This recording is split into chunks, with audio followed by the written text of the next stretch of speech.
The elevator doors slid shut with a groan, trapping the scent of bleach, dust, and something faintly citrus.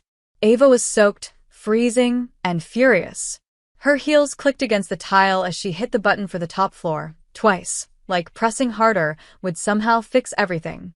But nothing could fix that today had gone to hell before breakfast. Her assistant had called in sick. Her meeting with the board had been rescheduled without telling her. And then, her car had broken down in the rain. Not that it mattered. She had one goal tonight: get to the top floor, collect the hard drive she left in her office, and disappear before anyone saw the CEO of Hollis Corp drenched like a lost cat. The elevator jolted, then froze. The lights flickered. Ava's stomach dropped. No. No. This couldn't be happening. Are you kidding me? She muttered. She stabbed the emergency button. Nothing. The speaker above crackled to life with a strained voice. Yeah. Looks like a power blip. Just sit tight. We've got someone on it. She groaned, leaning back against the cold mirror. She had a dinner reservation in an hour. Not that she cared about the food. She had a proposal to deliver, and it wasn't going to write itself. She glanced at the time. 6:38 p.m. Perfect, she muttered. A clang echoed above. Then came the faint sound of footsteps. Someone was on top of the elevator. Hey! Ava shouted. Is someone there? Don't panic, a woman's voice replied, muffled but calm. I'm here to get you out. Who are you? Janitor, the voice said. You okay in there? Do I sound okay? You sound pissed, the woman replied dryly. A pause. Hey, if you're enjoying this story, go ahead and drop a like to help us grow even more. And let me know in the comments, on a scale from 0 to 10, what score would you give this story so far? Your feedback makes all the difference. Then a soft laugh. It's kinda hot. Ava blinked. Excuse me? Nothing, the janitor said quickly. More sounds. A tool clinking. A hiss of wires. You've got 5 minutes of patience in you? Ava swallowed. The voice, it was deep, smooth, with an accent she couldn't place. Confident. Disarming. Fine. 5 minutes. A beat passed. What's your name? Ray. You work here? Technically. Night shift. I fix things. Clean what rich people break. Ava rolled her eyes. Charming. And you? Ray asked. What do you do? Ava hesitated. She didn't want to explain herself. Not now. Office drone, she lied. Late hours. Figures. You sound tired. That hit harder than expected. Ava looked at her reflection in the elevator mirror. Mascara smeared. Hair wet. Jaw clenched. I'm fine. Sure. A soft hum. Then a crack. A panel on the elevator ceiling slid open, and a hand reached down. Strong. Gloved. Steady. I've got you. Ava hesitated. Took the hand. Ray's grip was warm. Sure. She pulled Ava up like it was nothing, lifting her through the hatch into the narrow, dark space above. For a moment, their faces were inches apart. Ray's eyes were dark, serious, searching. Her face was smudged with grease, and her dark hair was tucked beneath a cap. She wasn't what Ava expected. Too young, too sharp, too magnetic. You're heavier than you look, Ray teased. Ava narrowed her eyes. You're ruder than I expected. Flirting's not a crime. Ray grinned, then nodded toward the hatch leading to the service stairwell. Come on. I'll get you out of here. They climbed through a maze of dim corridors and metal ladders until they finally emerged in a service hall on the 34th floor. Ray pushed open a heavy door, and suddenly, Ava was in the corridor that led to her own office. Here. Ray handed her a towel. Where had she even gotten it? Dry off. Thanks, Ava muttered, taking it. Ray tilted her head. You don't seem like an office drone. You don't seem like just a janitor. Ava shot back. Touché. They stood there, silence stretching between them like a taut wire. Ava didn't know why she said what she said next. Maybe it was the way Ray looked at her. Like, she wasn't just another suit. Maybe it was the fact that Ray had gotten her out. No questions asked. Or maybe Ava was just tired of pretending. If we meet again, Ava said, I'll marry you. Ray blinked, then smiled. Bold. I mean it. Ray took a slow step backward, eyes never leaving hers. Then I'll see you around, office drone. Ava watched her disappear into the stairwell, towel in hand, her heart thudding with something dangerously close to longing. What she didn't know, what she could know, was that Ray wasn't a janitor. Ray was the majority shareholder of Hollis Corporation, the real power behind the company. And she'd just met the CEO without either of them knowing the truth. The week passed in a blur of deadlines, hollow meetings, and sleepless nights. Ava buried herself in work, as always. That night in the elevator became a memory she couldn't categorize, a glitch in the matrix, a fever dream soaked in rain and flotation. Ray. The name echoed in the back of her mind like a song she couldn't shake. She had Googled her once. Nothing. No employee file, no maintenance crew listing, no trace of her in the company records. Ava wasn't used to not knowing things. It annoyed her. She was even more annoyed by how often her mind wandered back to that smirk, that voice, that hand pulling her up into the dark. A fantasy. Nothing more. Until Wednesday. She was in the lobby, headed toward the cafe in a rare moment of indulgence, when a woman brushed past her. Black baseball cap. Same walk. Same posture. Ava froze. But the woman didn't look back. She disappeared through the security doors like a ghost. Ava's chest tightened. It wasn't Ray. Couldn't be. Ray had said she worked nights. Still, she caught herself watching the stairwell every evening, foolishly hopeful. But Ray didn't come back. Not until Friday. Ava was in the boardroom when she heard her name. There's someone asking for you downstairs, her assistant whispered. She says she's a contractor? Ava didn't blink. Send her away.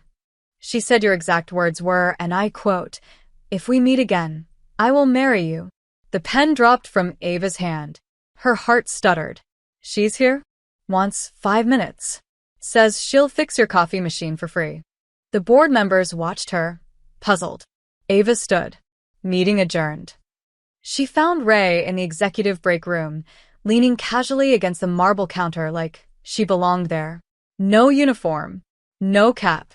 Black button-down, sleeves rolled, tattoo barely visible on one forearm. That same look in her eyes. Bold, amused, unreadable. Told you I'd see you around, Ray said, holding up a screwdriver. Your espresso machine's been making a weird sound. Figured I'd help. Ava crossed her arms, masking the pulse in her throat. You don't work here. Did I ever say I did? Ray countered. You said you were a janitor. I said I was fixing things, which I did. Ava exhaled slowly. What do you want? Ray tilted her head. Maybe I wanted to see if you meant it. What? The marriage offer. Ava blinked. That was sarcasm. Ray shrugged. Still. A girl can dream. Their eyes locked. For a moment, Ava forgot the room, forgot her title, forgot the weight of her carefully constructed world. Ray wasn't afraid of her. Ray was dangerous. In all the right ways. You have 5 minutes, Ava said quietly. Ray smiled. That's all I need. They walked.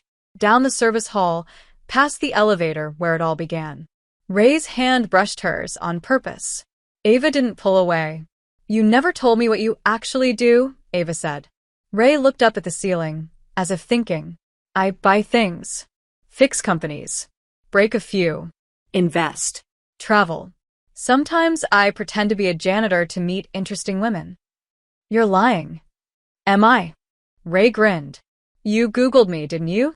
Ava looked away. Ray stepped in front of her. I'm not asking for a date. I'm asking for coffee. No suits. No boardrooms. Just you.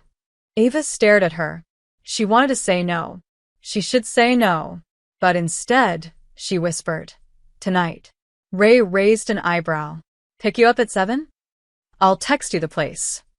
I'll guess. You won't. Ray leaned in, voice low. Try me. She was gone before Ava could reply. Just disappeared into the building like a mirage. Ava stood there, heart racing. What the hell was she doing? That night, Ava sat alone in a quiet wine bar downtown. She didn't send an address, didn't text, just waited, half believing Ray wouldn't show. But at 7:02 p.m., Ray slid into the seat across from her, eyes gleaming. Told you I'd find you. Ava didn't smile. Not yet. How did you know I'd be here? Because this place smells like you. That's the worst line I've ever heard. Ray leaned in, elbows on the table. Is it working? Ava's lips parted, the ghost of a smile tugging at the corner. Unfortunately, they talked for hours. About nothing. About everything.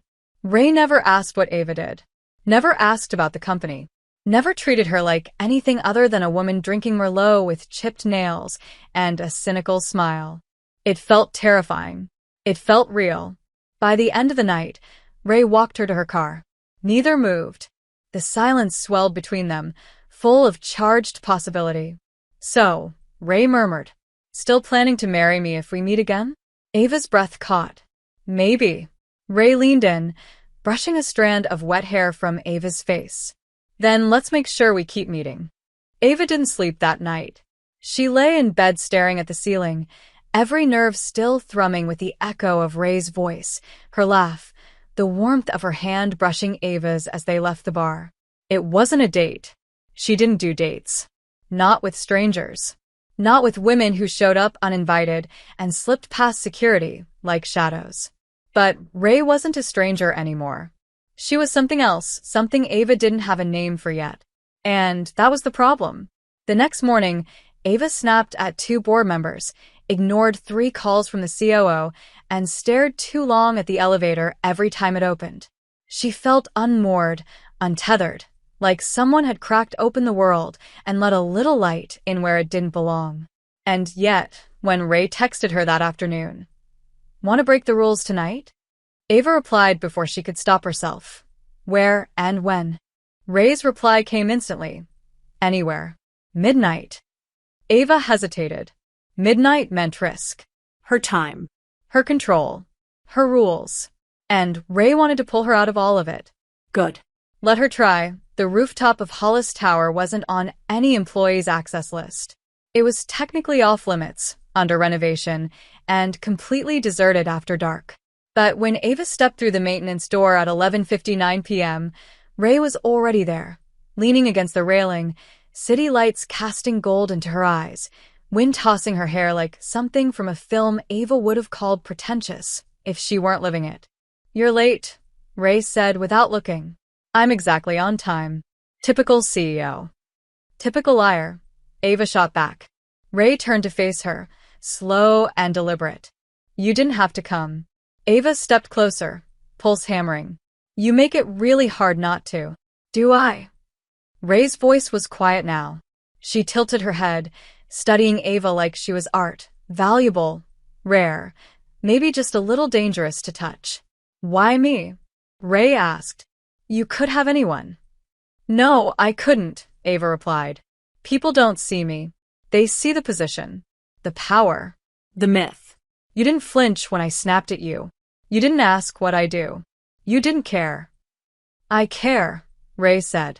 "I just don't want to give you the power to run." Ava blinked. Ray stepped forward, their bodies inches apart. "You're terrified of being wanted for who you are, not what you own." "No," Ava whispered. "I'm terrified that no one knows who I am at all."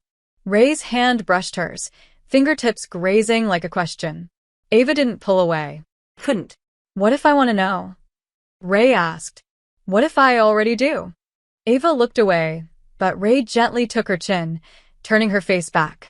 Her thumb stroked Ava's jaw, and Ava leaned into it before she could stop herself.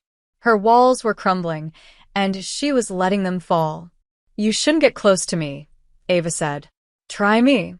Ava reached for her, and Ray met her halfway. The kiss was slow, intense, searing. Ava tasted rain and fire, heard the blood rushing in her ears louder than the wind above the city.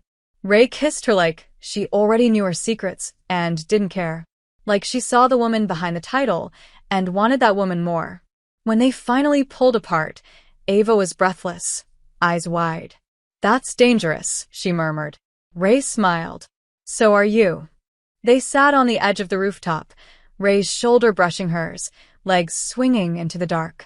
Ava told her things she'd never admitted out loud. About her mother's death, the boardroom wars, the way success had made her lonely instead of proud. Ray listened like no one ever had, without interrupting, without fixing, without fear. "No one looks at me like that," Ava said quietly. "Like what?" Ray asked. "Like I'm not broken." Ray was silent for a beat. Then, softly, "You're not broken. You're just tired of pretending you're not." Ava exhaled slowly, heart exposed and raw. And in that moment, she realized she didn't want to let Ray go. Not now. Not ever.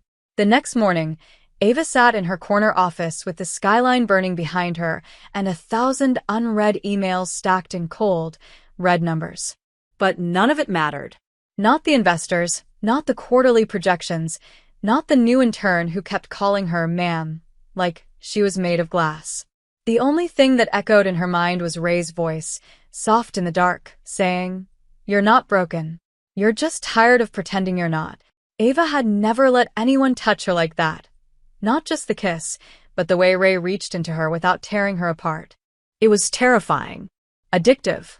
So when her phone buzzed at 10:47 a.m. with a message from a number she hadn't saved but already knew by heart, her breath caught. "R.A. I want to see you." No rooftop this time. "Somewhere real. Tonight." Ava stared at the message. Somewhere real. She didn't do real.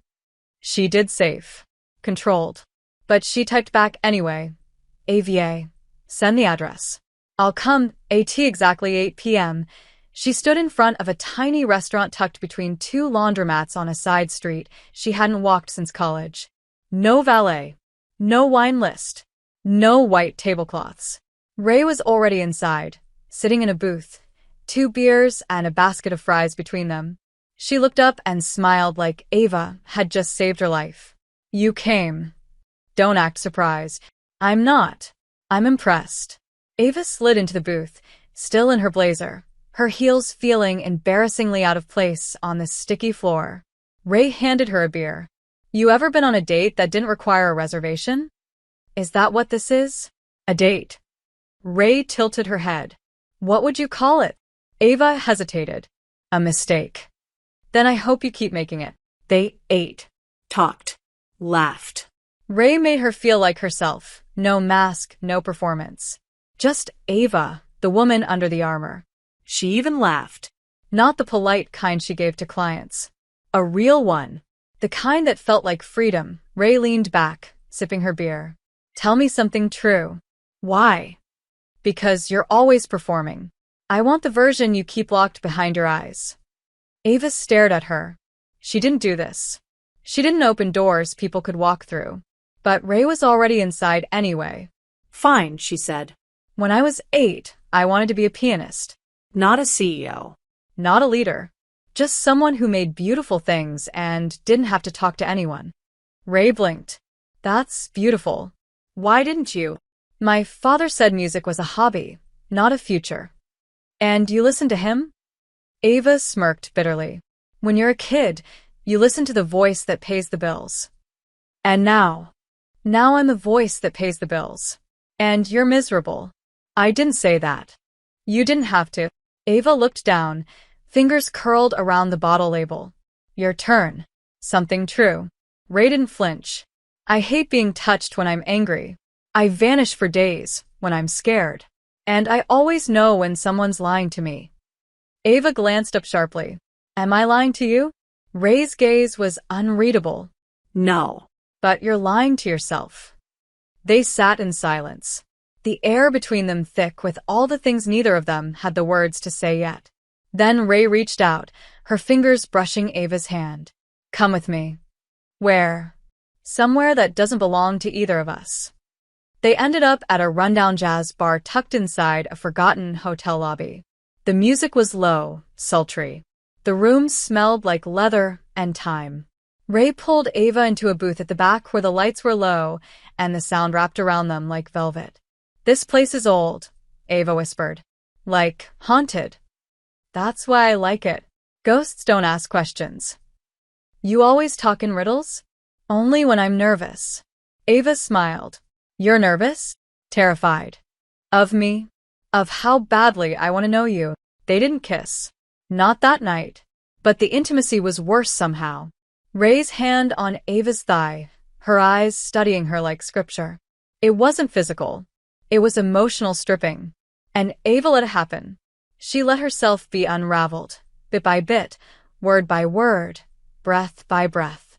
She told Ray about the panic attacks she hid behind closed doors, about the therapy she quit after 2 sessions because being vulnerable felt like weakness. Ray listened, not with pity, but with presence.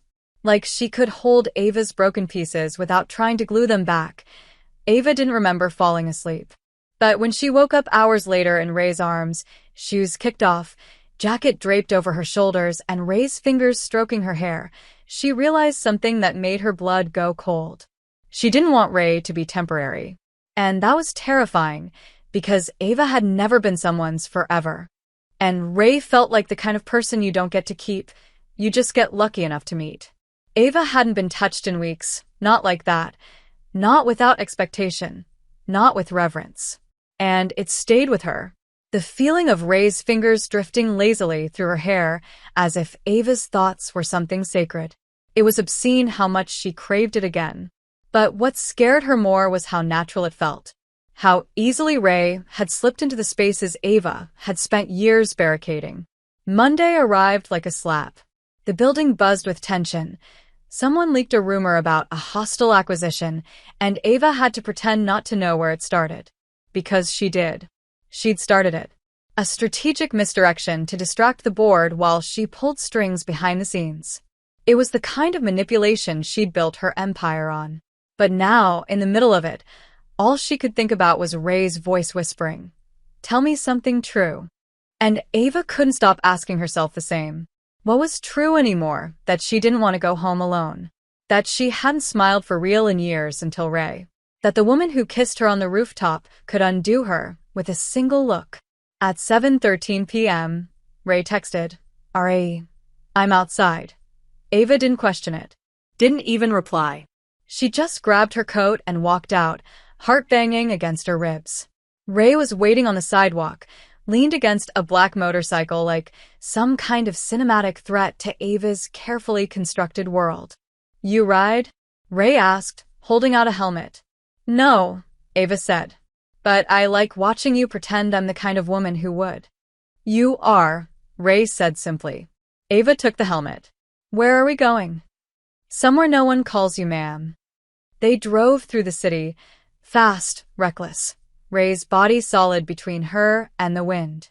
Ava closed her eyes, leaned in, and let go. She didn't care where they were going. She just wanted to be wherever Ray was. They ended up in a converted warehouse-turned-art gallery, minimalist, dimly lit, filled with abstract canvases that looked like emotion had exploded onto the walls. Ray walked beside her, fingers brushing Ava's occasionally, not pushing, just close enough to burn. "I come here when I need to feel something," Ray said. "Does it work?" "Sometimes." Ava paused in front of a painting all in red. It was rage and longing and surrender, smeared in wide, violent strokes. "I feel like this," she whispered. Ray stepped behind her, voice low in her ear. "All the time?" Ava nodded. "And no one sees it." Ray didn't touch her, just stood there, her presence steady and quiet. "I do."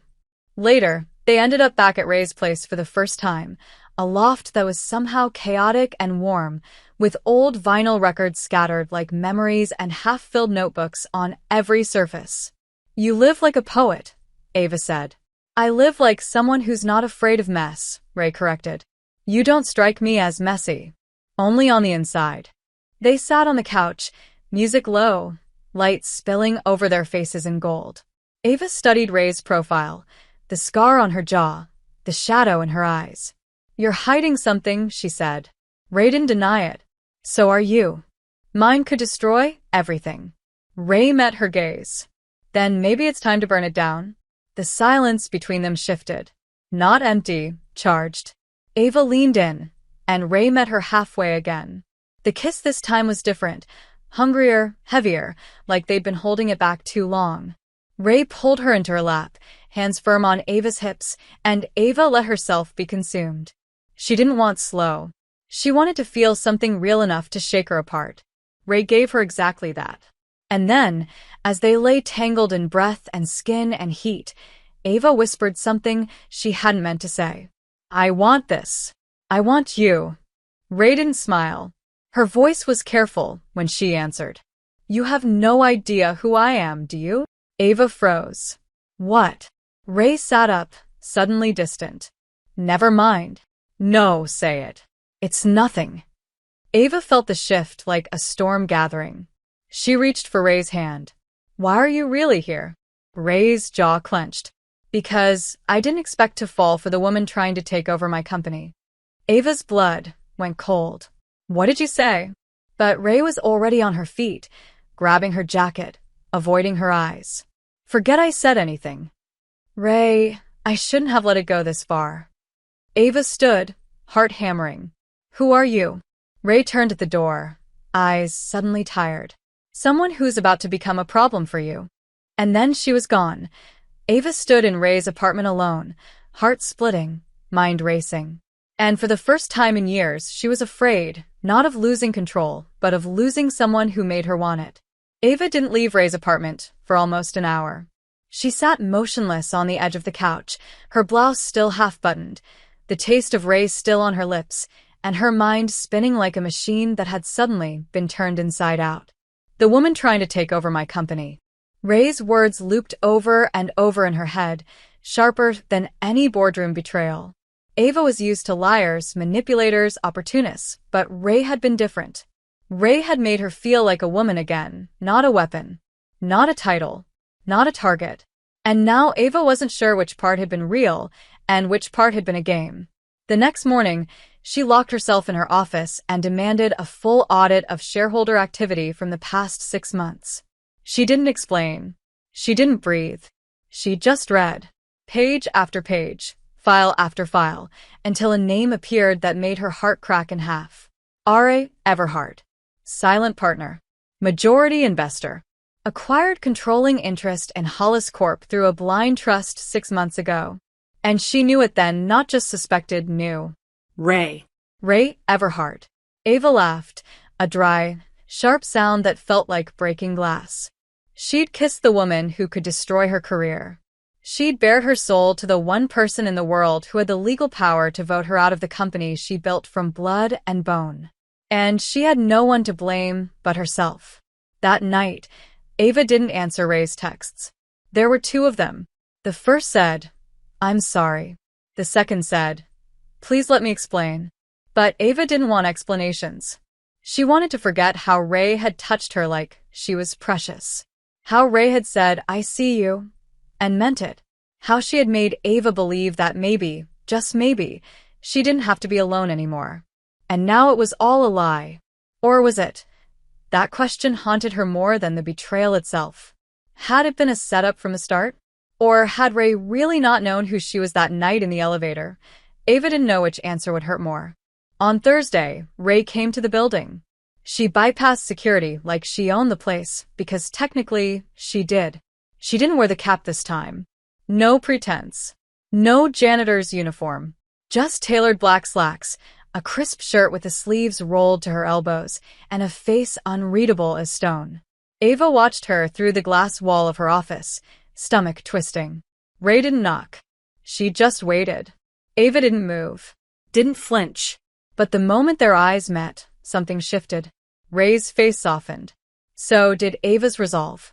She opened the door. 5 minutes, Ava said. That's all you get.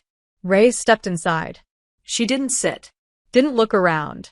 Her eyes never left Ava's. I didn't know who you were when I pulled you out of that elevator. Ava folded her arms. Convenient. I didn't. I was there for something else. A walkthrough. I saw the alert and came to help. And then you decided to seduce the CEO? I didn't know you were the CEO until the night you kissed me. Ava blinked. What? I looked you up after. I panicked. I wanted to disappear. But I didn't want to lose you. Ava hated how much that hurt. So what, Ray? You kept playing me? I wasn't playing. I was falling. The silence was brutal. Ray took a breath. I didn't invest in Hollis to take you down. I believed in what you built. You were always the legend behind the curtain.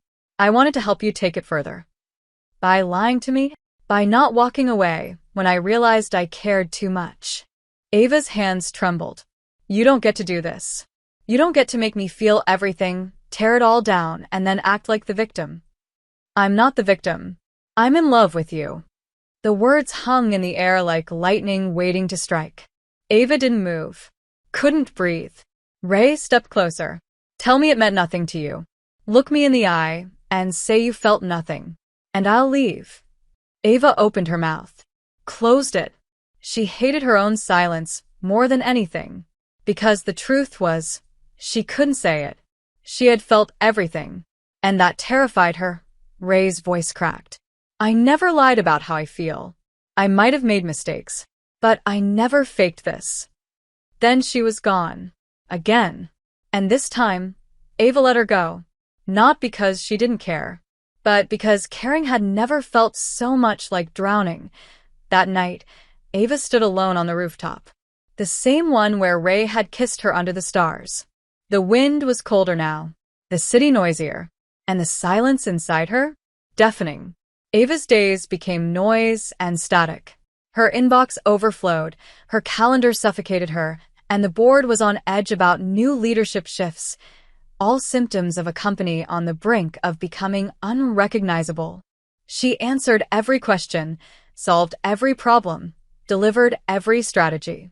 And still, none of it mattered. Not since Ray. Ray had touched a part of her Ava had kept hidden so long she forgot it could feel. And now, that part was awake and starving. But Ava had built her world on precision. Control. Walls. Ray had slipped past all of that like sunlight through cracks, and now she was gone. Again. It had been 11 days. Not that Ava was counting. Except she was. She hadn't slept. She hadn't eaten properly. And every time she walked past the rooftop stairwell, her chest ached like a bruise that wouldn't heal. On the 12th day, a delivery arrived at Ava's office. No sender. Just a small, leather-bound notebook. She opened it slowly. Inside were pages filled with Ray's handwriting. Messy. Emotional. Unfiltered. The first line hit her like a gut punch. If I tell you everything, will you still walk away? Each page after that was a storm. Notes Ray had written, but never sent. Fragments of thoughts from the day they met. Rage, guilt, hope. Stories from Ray's childhood. Doubts. Dreams. Raw honesty. Ava read every word in silence. And then read them again. And then again. By the time she reached the last page, her hands were shaking. The final line was scrawled like Ray had written it in a rush. You said if we ever met again, you'd marry me. I think I still want that. Even if it ruins everything. That night, Ava didn't go home. She drove. No destination. Just movement. Her heart pulled her somewhere she didn't want to admit out loud. Ray had once told her about a cabin 2 hours outside the city. Secluded. Where she went to disappear. Ava had remembered. Even when she pretended not to. She arrived after midnight. No lights. Just trees and silence. She knocked once. No answer. She knocked again. The door opened. Ray stood there barefoot, in an old hoodie and jeans, eyes bloodshot like she hadn't slept either. She didn't look surprised to see Ava. Just tired. Just exposed. Just human. I wasn't sure you'd come, Ray said softly. I wasn't sure I would, Ava replied. They stood there, suspended between apology and ache. Ray stepped aside. Come in. The cabin was dim, warm, cluttered with books and blankets and quiet things. Ava didn't sit. Didn't speak. Just stood by the fire, arms folded like she was holding herself together. You lied to me, she said finally. Ray nodded. I did. You infiltrated my life. My company. My walls. I know. And I hate you for it. Ray looked at her, jaw tight. Okay. Ava's voice cracked. But I hate myself more for needing you anyway. Silence. Long, heavy. Ray stepped closer, cautiously, like Ava might vanish. Then let me fix it. You can't. Then let me try. Ava's mask broke. You don't get to love me in silence, Ray. You don't get to say all the right things in notebooks and then disappear every time it gets hard. I didn't know how to stay. Then learn. Ray's breath hitched. I was terrified. So was I. But I didn't run. I never ran from you. I ran from what you mean to me. Ava's voice dropped to a whisper. What do I mean? Ray stepped closer, only inches away now. Everything. Ava blinked, and for the first time in weeks, she let herself break. Let the anger crack into pain. Let the pain fall into longing. Ray cupped her face like it was something fragile.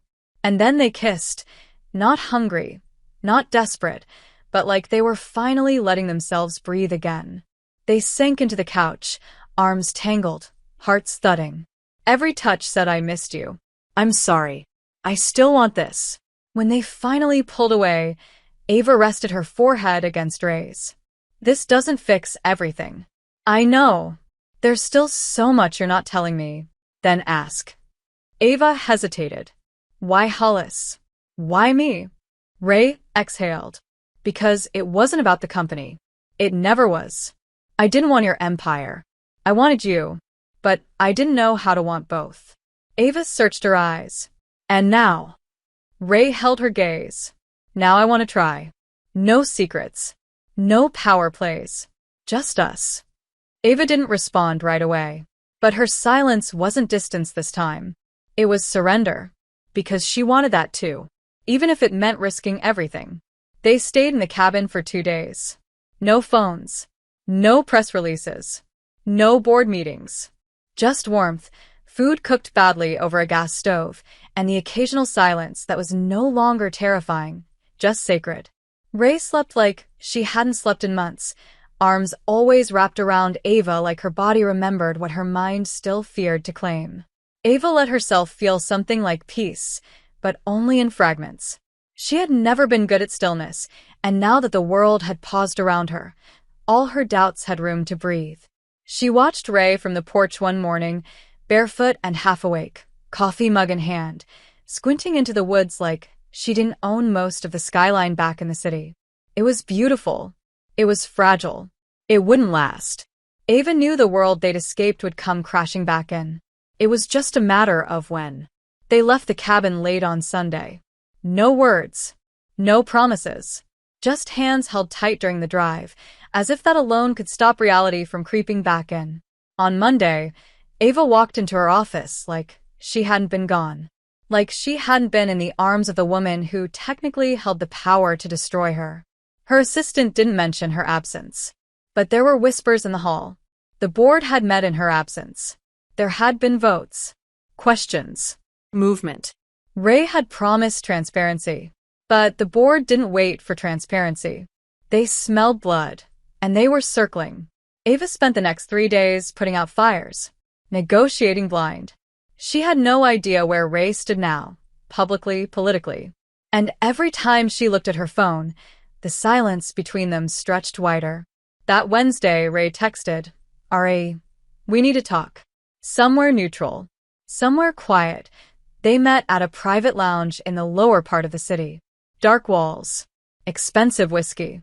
The kind of place where secrets were currency and no one asked for receipts. Ava arrived first. Ray walked in 10 minutes later, her expression unreadable. She didn't kiss her. Didn't reach for her hand.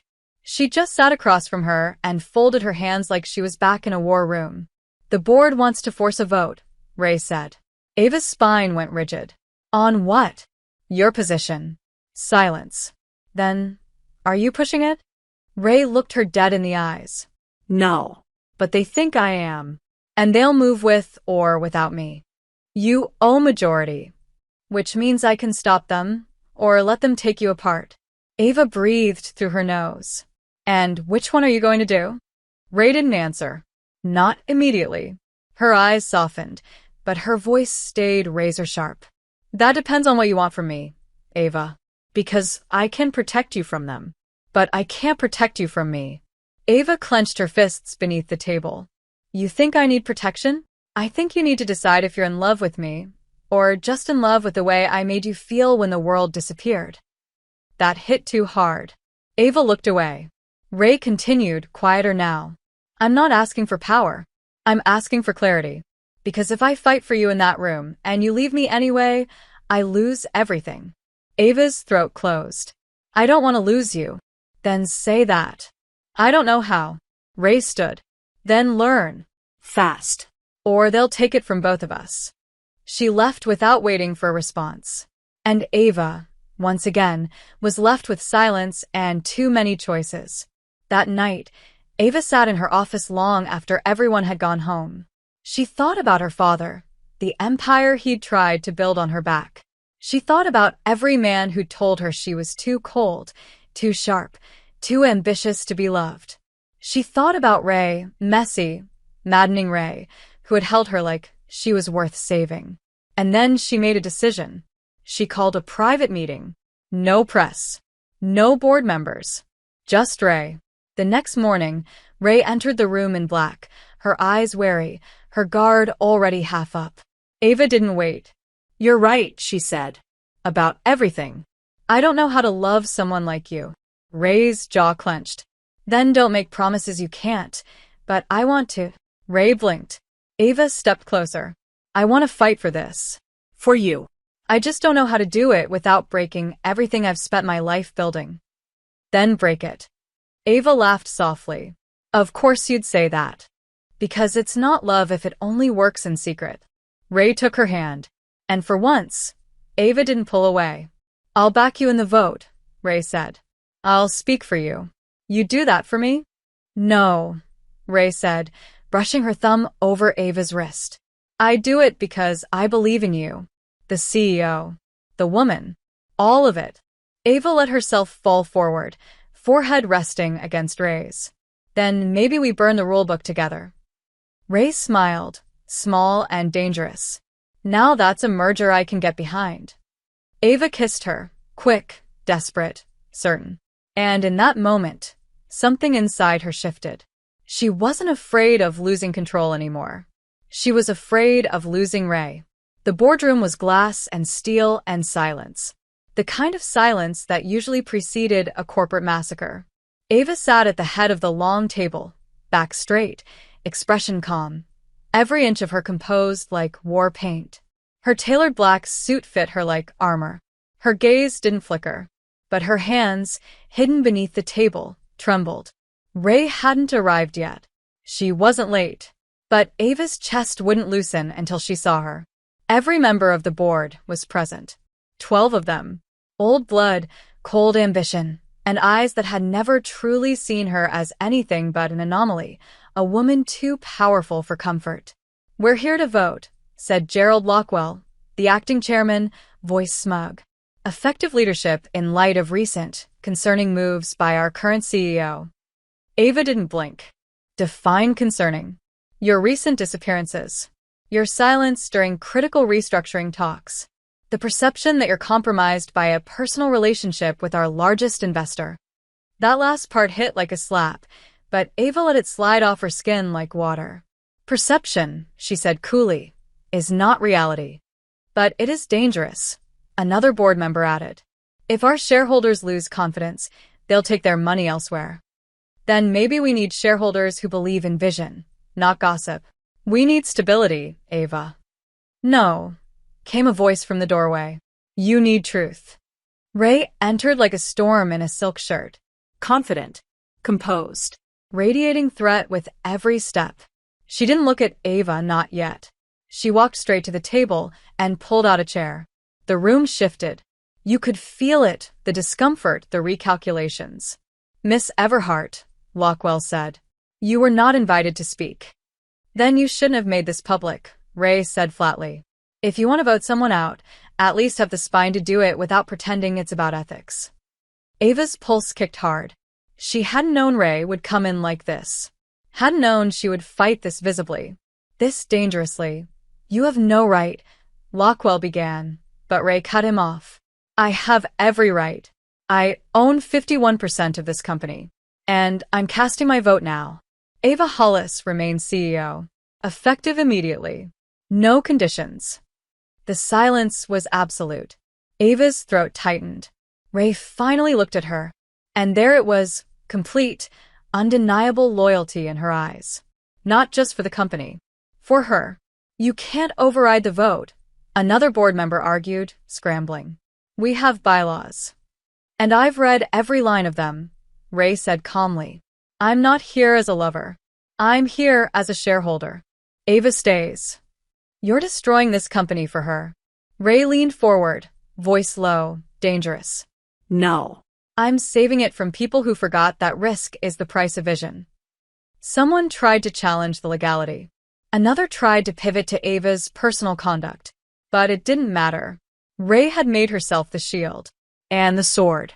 The room eventually dissolved into formalities, motions, votes, retractions. Ava watched it all in a haze, her heart hammering like it was trying to punch its way out of her chest. She was still CEO. Still in power. But everything had changed. When the meeting ended, the room cleared. Ray didn't move. Ava walked to her slowly. You just burned a lot of bridges for me. I'd do it again. Ava searched her face. You just made enemies out of half this board. Then let them come. This is the part where they try to kill you.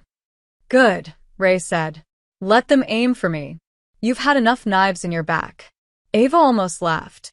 Instead, she stepped close and lowered her voice. You didn't have to save me. Yes, Ray said. I did. Because I love you. And I won't apologize for it. Ava felt the words crack something deep inside her. Say it again. Ray's hands cupped her face. I love you. Ava kissed her like it was oxygen. Like it was rebellion. Like she finally stopped caring who watched. When they pulled apart, Ray whispered, Let's build something they can't tear down. Ava smiled. Together. They left the building hand in hand, knowing the war wasn't over. But now, for the first time, they were fighting on the same side. It had only been 3 days since the boardroom war, but everything had shifted. The press was circling like sharks around blood. Anonymous leaks flooded the media. Rumors of misconduct, whisperings about favoritism, board instability, questions about Ray Everhart's ethics and Ava Hollis's leadership. The public didn't care about truth. They wanted spectacle. And they had it now. Ray's name was everywhere. Not just as an investor, but as Ava's lover. The headlines were cruel. Sleeping with power, Hollis Corp scandal in silk. CEO or puppet? Who's really running Hollis now? Ava read them all. She didn't flinch anymore. She was used to being villainized. But Ray wasn't. Ray had spent her life in shadows, in silence, pulling strings and avoiding spotlights. And now the world was tearing her apart. Ava found her in the apartment one night. Lights off, bottle half empty, fingers stained with ink from a letter she never finished. Ray looked up, eyes exhausted. They're calling me a fraud. A predator. You're neither. They think I bought you. They don't know me. Ray scoffed. They don't care. They just want to watch us bleed. Ava sat beside her. Then let them watch. But they'll never see the truth. Which is that I would have burned it all down for you, long before you walked into that elevator. Ray's laugh was bitter. I'm not used to being seen like this. Welcome to my world. Ray turned her face into Ava's shoulder, and for the first time, Ava felt how fragile she really was. The woman who had defied the board, defied the press, who had said, I love you like a declaration of war, she was unraveling under the weight of being visible. They want to break us, Ray whispered. Then we give them nothing to break. But it wasn't that simple. The whispers grew louder. Clients pulled out of deals. Stock dipped.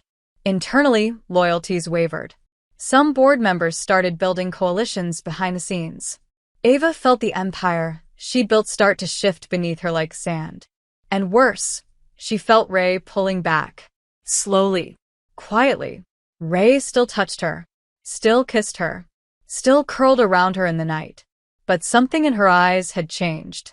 Not love, but fear. One night, Ava woke to find the bed empty. She found Ray on the balcony, barefoot, arms crossed, looking out over the city like she was already gone. Tell me you're not planning to disappear, Ava said. Ray didn't turn around. I'm not good at being the reason someone loses everything. You're not the reason. Ava. Ray's voice cracked. You're bleeding for me. I can't keep watching that. Ava stepped forward, fury and panic in her voice. Don't you dare start protecting me. Don't you dare decide for me what I can survive. I don't know how to be loved like this. Then learn. A long silence. Then Ray finally turned. What if this ends us? Ava stared at her. Then at least we went down together. Ray stepped forward, but this time it wasn't a kiss. It was a slow, desperate embrace. Her forehead against Ava's neck. Her body trembling. I love you so much it hurts, Ray whispered. Then stop trying to survive me. Choose me. I do. Every day. That's what terrifies me. Ava held her tighter. Then let's be terrified together. The next morning, Ray released a statement to the press. A direct message. No PR filter. No corporate polish. Just her voice. She admitted everything. Her role, her relationship, her vote. But she framed it as what it was. An act of trust, not manipulation. It was bold. Honest. And dangerous. The fallout was immediate. Some applauded her transparency. Others called for Ava's resignation again. But there was something new now. Respect. The kind that comes when someone stops pretending. Ray had stepped out of the shadows for Ava. And Ava? Ava held the line. The company bent. But didn't break. At least not yet. Late that night, as they lay tangled in silence, Ava whispered into Ray's shoulder. Power is the most fragile kind of love. Ray didn't answer. She just held her tighter. Because she knew it too.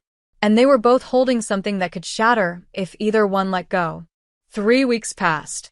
The world didn't calm down, but Ava and Ray learned how to breathe in its chaos. The initial storm of the scandal lost its novelty. New stories took its place. Politicians, celebrity divorces, an oil spill. Ray's public statement had shifted the narrative, not ended it, but changed the tone. She had looked the world in the eye and said, yes, I love her. No, I won't apologize. And people respected that, even the ones who still didn't like it. But respect didn't equal forgiveness. And it definitely didn't equal safety. Inside Hollis Corp., the wounds still bled behind closed doors. Some clients refused to come back. Some internal partners treated Ava like a ticking bomb, smiling to her face, moving against her in quiet corners. And though Ray had promised to fight beside her, there were moments Ava caught her slipping into old habits again, disappearing into silence, vanishing into work, avoiding touch like it burned. It wasn't rejection. It was fear. And Ava understood that better than anyone. One night, she found Ray still in her office at 3 a.m., eyes red from staring at numbers and damage control reports. Ray didn't even look up when Ava walked in. If you're here to convince me we're still winning, Ray muttered, save your breath. Ava didn't say anything. She simply walked over, shut Ray's laptop, and pulled her into her arms. Ray resisted for half a second, then broke. Her body melted into Ava's, and her hands clung to the back of her shirt like she was afraid Ava would dissolve. I don't know how to fix this, Ray whispered. Then stop trying to fix it. Just stay. Ray pulled back, searched her face. You still trust me? Ava's eyes didn't flinch. With everything. The next morning, Ray didn't go to work. She didn't disappear either. She sent Ava one text. There's something I want to show you. Ava found her waiting outside a building downtown, rundown, forgotten, but familiar. It had once been a homeless shelter. Ray's mother used to work there before she died. Ava remembered Ray mentioning it once, back when they were still trading truths on rooftops. Inside, Ray showed her plans. Blueprints. Investment drafts. Architects already on hold. I'm buying this place back, Ray said. Not through Hollis. Not with shareholder money. With mine. I want to rebuild it. I want something in this city that doesn't exist just to make someone rich. Ava stared at her. Why now? Because I've spent my entire life making things that profit from fear. I want to build something that exists out of love. Ava stepped forward. And you want me to help? No, Ray said, voice soft. I want you to believe I'm not just the woman who nearly ruined you. Ava reached out, took her hand. You never ruined me. You reminded me what I was building for. That night, they went back to Ray's apartment, though it already felt like theirs. The lights were low, the city humming below them. Ava stood in front of the mirror, removing her earrings one by one, when Ray came up behind her and kissed her shoulder like it was sacred. I thought I lost you, Ray whispered. Ava turned slowly. You didn't. You almost did. And I'm still here. Ray's hands found her waist. If this fails, this company, this us, I want it to be because we tried. Not because we were afraid to. Ava nodded, her voice thick. Then let's try harder. And they did. For the next 2 weeks, they fought together, strategized together, walked into meetings as a united front. They didn't hide. They didn't flinch. And slowly something began to shift. The company started stabilizing. Partnerships reopened. A major client, one Ava had long believed lost, signed back on after a private call from Ray. She said the way you look at me convinced her the company still had a soul, Ray admitted with a soft smile. I told her you were the one with the soul, Ava replied. But even as things recovered, Ava could feel the tension under the surface. Not between them, but around them. The board wasn't done. Not truly. They had been silenced, not defeated. Ava received an anonymous tip. A leak was being prepared. Something big. Something old. Her past. They're digging, she told Ray. Then let them dig. You don't understand.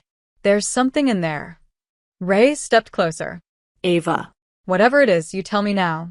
I'd rather face it beside you than read it in a headline. Ava swallowed. Her voice barely a whisper. When I first took control of Hollis, I made a deal I've never spoken about. Illegal. Risky. I saved the company, but if it comes out, I lose everything. Ray didn't move. Didn't blink. Then we face it. Ray, no more secrets. No more shields. It could take you down too. Ray stepped forward. Then we fall together. And just like that, Ava realized that the only thing more dangerous than power was trusting someone enough to share it. The leak dropped on a Thursday morning. No warning. No chance to get ahead of it. 1 second Ava was sipping her coffee, staring out the panoramic window of her office. The next her phone was vibrating nonstop. Emails. Alerts. Texts. A headline blinked on her screen like a knife against her throat. Hollis Corp built on fraud? CEO Ava Hollis accused of financial misconduct in early years. It was real. The deal she'd buried, the one she never thought would resurface. It was out. The article was surgical. Precise. It detailed how, in her first year of leadership, Ava had made a secret off-the-books arrangement with a now-defunct international supplier to keep Hollis afloat during the 2009 crash. Technically illegal. Morally gray. A desperate move. And a mistake. Ava stood in the center of her office, heart pounding, while outside, the entire building seemed to hold its breath. She didn't panic. Not visibly. She just picked up her phone, called Ray, and said, "They know." Ray didn't ask what. She simply said, "I'm coming." By the time Ray arrived, the vultures had landed. The board had called an emergency meeting. Press vans lined the street outside the building. Hollis Corp's legal department was scrambling. Ava stepped into the boardroom like a soldier heading for the front lines. And Ray walked beside her. No hesitation. No distance. Just presence. The board members were livid. Gerald Lockwell slammed his file onto the table. You lied to us. You covered up a criminal act. You put this entire company at risk. Ava didn't defend herself. She looked each one of them in the eye and said, "Yes, I did." Gasps. Outrage. I did what I had to do to save this company. At 28, I was handed a sinking ship with no lifeboats. I made a choice. I didn't do it for greed. I did it because I believed in what Hollis could become. And because of that choice, we survived. That's not the point, another board member snapped. You committed fraud. I took a risk. and I've carried the weight of that risk every day since. But don't stand there and pretend you haven't profited from it. You all did. You could be indicted. Ava didn't flinch. Then I'll face it. But I won't let this company fall just because I didn't get to play the game the way you wanted me to. Someone said they should call a vote of no confidence. Ray finally stood. Her voice was quiet. Lethal. If you vote her out now, you're not just removing a CEO. You're killing the future of this company. The world doesn't need perfect leaders. It needs honest ones. You want to bury her? Fine. But you bury me with her. Because I'm not going anywhere. Silence. And then Lockwell said, You love her. That clouds your judgment. Ray smiled, cold and clear. No. That sharpens it. The vote didn't happen. Not that day. The board recessed in chaos. The legal team started damage control. And Ava walked out of the building with Ray's hand in hers, the world watching, the future dangling by a single thread. That night, Ava didn't go home. She couldn't. The weight of it all settled on her chest like iron. She stood on Ray's balcony, eyes on the skyline, voice hollow. It's all going to fall. Ray stood behind her, arms circling her waist. Then we rebuild it, brick by brick. This time with the truth. I don't deserve you. You deserve a chance to be forgiven. Even by yourself. Ava turned, eyes glossy. What if I don't survive this? Then we fall together. We've already said that. But I thought I could carry it all. That if I just worked hard enough, buried deep enough, I could keep it clean. Ray touched her face. What you buried still bleeds. Let it bleed. Let it hurt. But don't hide from it anymore. Ava closed her eyes. I'm so tired. Then rest. I'll carry it for a while. She let Ray hold her, and for the first time, she didn't resist the comfort. She didn't push it away. She let herself break. And Ray held every shard. The next day, Ava went public. She stood in front of the press. Told the truth. No spin. No denial. She confessed the deal. Explained the context. Took full responsibility. I'm not asking for forgiveness, she said.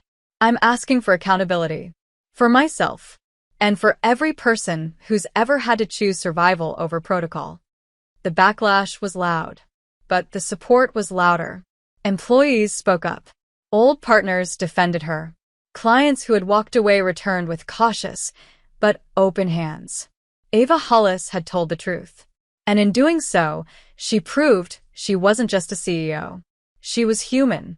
And more than anything, she was still standing. That night, as the company held its breath and the world waited for the dust to settle, Ava walked into Ray's arms and whispered, I'm still here. And Ray said, I always knew you would be. Ava had never been a symbol before. She had been power, precision, fear, but not hope, not vulnerability. And now that the world had seen her cracks, some wanted to destroy her completely, while others wanted to lift her higher than ever. That duality was dizzying. The board didn't try to remove her again. They couldn't. Not after the public rallied behind her post-confession. Not after the numbers steadied and the shareholders, ironically, saw that the transparency had actually improved trust in Hollis. But power doesn't forget humiliation. Especially when delivered by two women in love. Ava felt it in every meeting now. In the side glances. In the carefully veiled tones. They didn't challenge her authority, not directly. But they resented her survival. And they resented Ray even more. The whispers shifted focus. Now it wasn't about Ava's mistakes.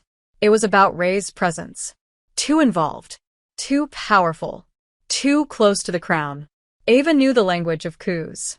This wasn't about scandal anymore. This was about territory.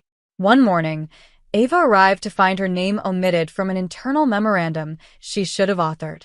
A pitch she greenlit rerouted through another executive. A meeting rescheduled 3 times without notice. Subtle moves. Dangerous ones. She brought it to Ray, who sat across from her at the kitchen table. Fingers laced, quiet.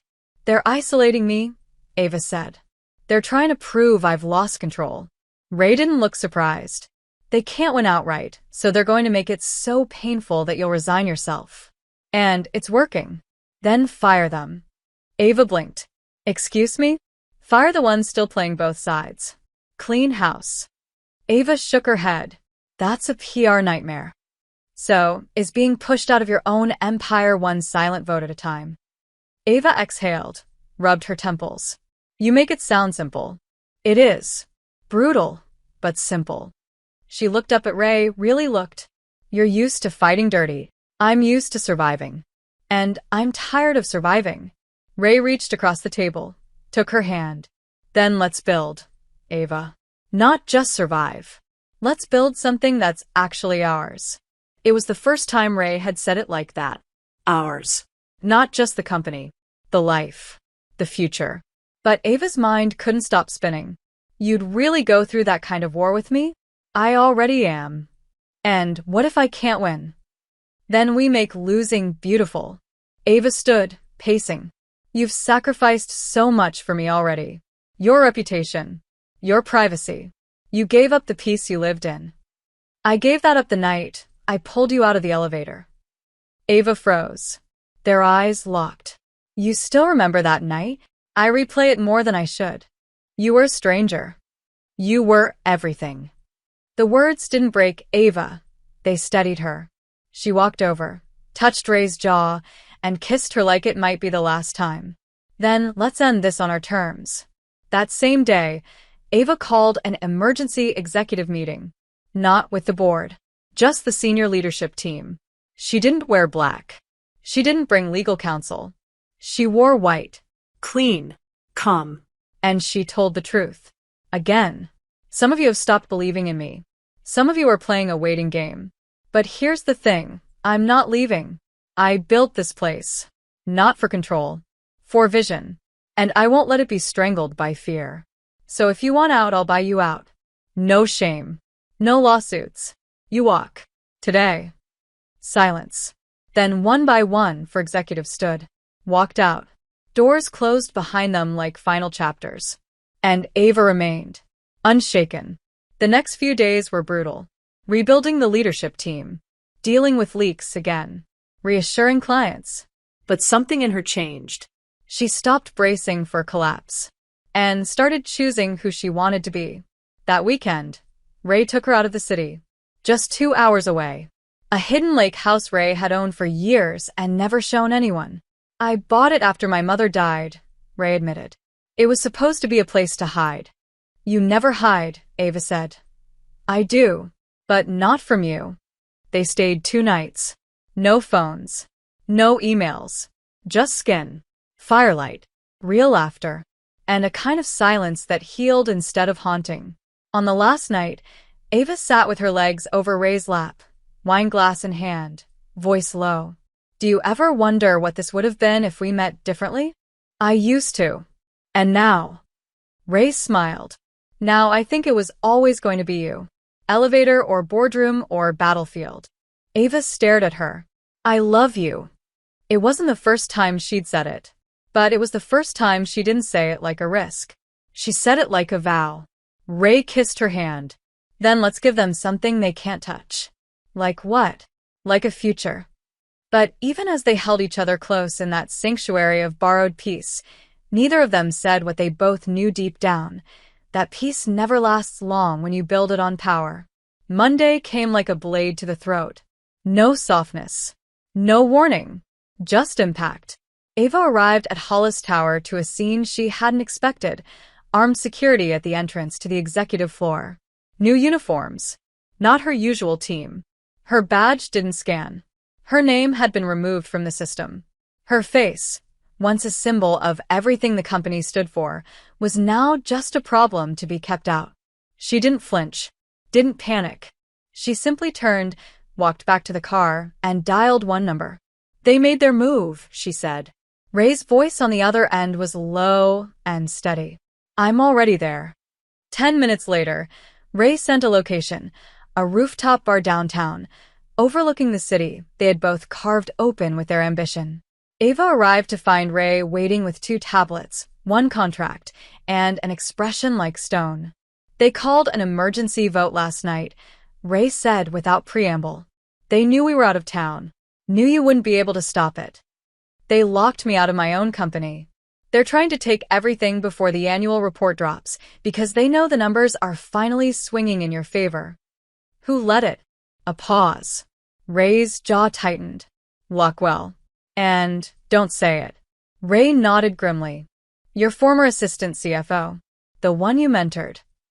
Ava closed her eyes. For a second, it wasn't just betrayal. It was intimacy turned poison. They think they've won, Ray continued.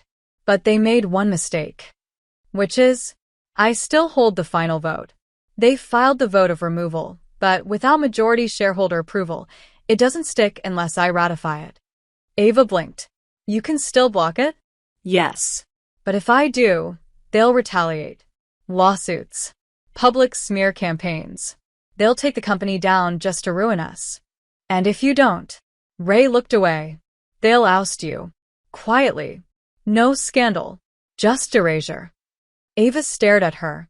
And what happens to you? I'll stay. As the one who let it happen. The one who didn't fight for you. The silence between them pulsed with everything they hadn't said in months. Everything they'd buried under survival. Ava reached across the table, took Ray's hand. So we're here. We're here. If you block them, you risk everything you've built. You make yourself the target. You already are. No, Ava whispered. You've shielded me enough. Let me fall alone this time. Ray's eyes burned. No. If we burn, then let it be together. She slid one of the tablets toward Ava. There's another option. Ava read the document. Blinked. You want to dissolve the board? Yes. You want to go nuclear?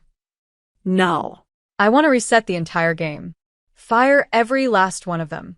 Rebuild Hollis as a private company, under us. I've already arranged the capital.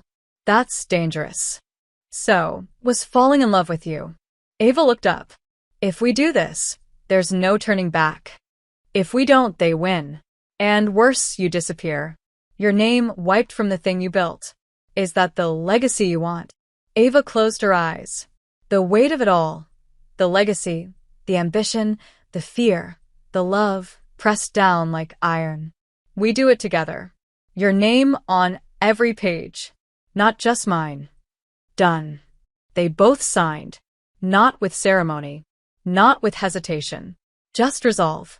And when the digital ink dried, the war had officially begun. In the next 48 hours, Ray unleashed hell.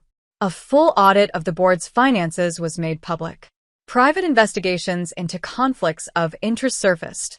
Shareholder alliances were reshaped. Executives who thought they were untouchable found themselves exposed. And Ava? She held the line. She gave speeches. She stood on stages. She reminded the world who she was, not as a survivor, but as a woman who refused to be erased. The media roared. The internet split. Some called it a power grab. Others called it revolution. Ray stayed 2 steps ahead of the chaos, feeding Ava the right names, the right data, the right moments to strike. It was war, yes. But it was also the most intimate act of love either of them had ever known. To fight for something together. To burn down the house and build it again, brick by brick, scar by scar. And when the final board member resigned in disgrace, Ray didn't celebrate. She just looked at Ava across the city skyline and said, "You're still here." And Ava, with tears in her eyes and steel in her voice, said, "So are you." That night, they stood in the middle of Ava's office, no longer locked out, no longer afraid. Ray kissed her there, against the glass, with the city watching like a witness. "Do you know," Ray whispered, "how many times I imagined this moment?" Ava smiled. "Then let's make sure it lasts." How? Ava turned to her, eyes glowing. By letting the world see what it looks like when 2 women don't just survive, they win. Spring came slowly. Not in flowers, but in silence. In the quiet after war. In rooms that no longer echoed with threats, only plans. The chaos faded, but the change remained. Hollis Corp was theirs now, rebuilt, rebranded, reborn. The press called it the most ruthless corporate cleansing in recent memory. The internet called it sapphic domination. Ava didn't care what they called it. She had Ray. She had control. She had peace. But more than all that, she had truth. For the first time in her life, she wasn't performing. Not for her father's ghost. Not for boardroom vultures. Not for anyone. Ray had stripped her of everything that wasn't real, and what remained was terrifying and beautiful. Their days found rhythm. Ava ran the company. Ray shaped the vision. They worked in sync, two minds with matching ambition and different wounds. They still fought, still clashed, still challenged each other in every way that mattered. But now, the tension was fertile. It grew things. And their nights were church. All skin and whispers and fingers tangled in silk sheets. It wasn't escape anymore. It was home. Then, one evening, after a long day filled with clients and contracts and one very annoyed government official, Ray stood in the middle of Ava's office as the sun dropped behind the skyline. She was wearing black. Always black. Her sleeves rolled. Her jaw sharp. And her eyes softer than Ava had ever seen. "You remember the elevator?" Ray asked quietly. Ava looked up from her desk, lips curving. "You mean the one I was trapped in before the janitor, who wasn't a janitor, pulled me out and wrecked my entire life?" Ray smiled. Yeah. "That one. What about it? You said something to me that night. Something you probably don't remember." Ava stood slowly. "I remember everything." Ray stepped closer. "Say it again." Ava blinked. Her voice dropped to a whisper. "If we meet again, I'll marry you." "We met again." Ray's voice cracked, just slightly. "Over and over. Through fire. Through scandal. Through everything." Ava reached up, touched her cheek. "And I'd say yes every time." Ray pulled a small black box from her pocket. No flourish. No kneeling. No speech. Just an offering. "Then marry me where the world can hear it." Ava's breath caught. Inside the box was a ring like nothing else, industrial and elegant, with a twist of dark steel and white gold, shaped like something salvaged from a storm. "You designed this?" A nod. "Every part of it. It's sharp. So are you. It's heavy. So, is this love?" Ava looked up, and her eyes were wet. "Yes." Just that. No performance. No spectacle. Just a woman who had spent her whole life running from being known, and was now ready to be seen. The wedding was 3 months later. Not in a cathedral. Not in a mansion. But on the rooftop of Hollis Tower, the place where Ray had first kissed her in the dark and whispered, "Try me." The world was watching. Cameras. Journalists. Investors. Employees. Enemies. All of them. But Ava didn't care. She wore white again. Ray wore black again. Their vows were short. Honest. Messy. Ray said, "I'll never be easy. But I'll always be real." Ava said, "I don't need easy. I just need you." The kiss was long. Bold. A declaration. The city roared below them. Flashbulbs. Applause. But the loudest sound was the silence inside their kiss. The silence that said, "We made it." That night, as they lay in bed with the moonlight pouring over their hands, wedding rings warm against skin, Ray whispered, "You're still the only thing I've ever wanted that scared me." Ava smiled against her neck. Good. "Because I plan to keep terrifying you. Promise. Forever." Outside, the city moved on. Corporations shifted. Power changed hands. The world forgot the scandal, the drama, the politics. But some things remained. In Hollis Tower, 2 women sat at the helm of an empire built not just on ambition, but on love that refused to die. They weren't perfect, but they were real. And every time Ray walked into Ava's office, Ava looked up like it was the first time. Every time Ava pulled Ray close at night, Ray held her like a vow. And sometimes, when the city was quiet and the skyline burned gold, Ray would lean over and say, "You know, I married the janitor." And Ava would reply, "And I married the woman who owned the building the whole damn time." And they would laugh. And they would kiss. And they would begin again. If you enjoyed this content and want to support the channel in a special way, try clicking the thanks button below. It's the one with the heart and $sign icon. With super thanks, you can make a direct contribution to the channel, which helps me keep creating awesome videos for you.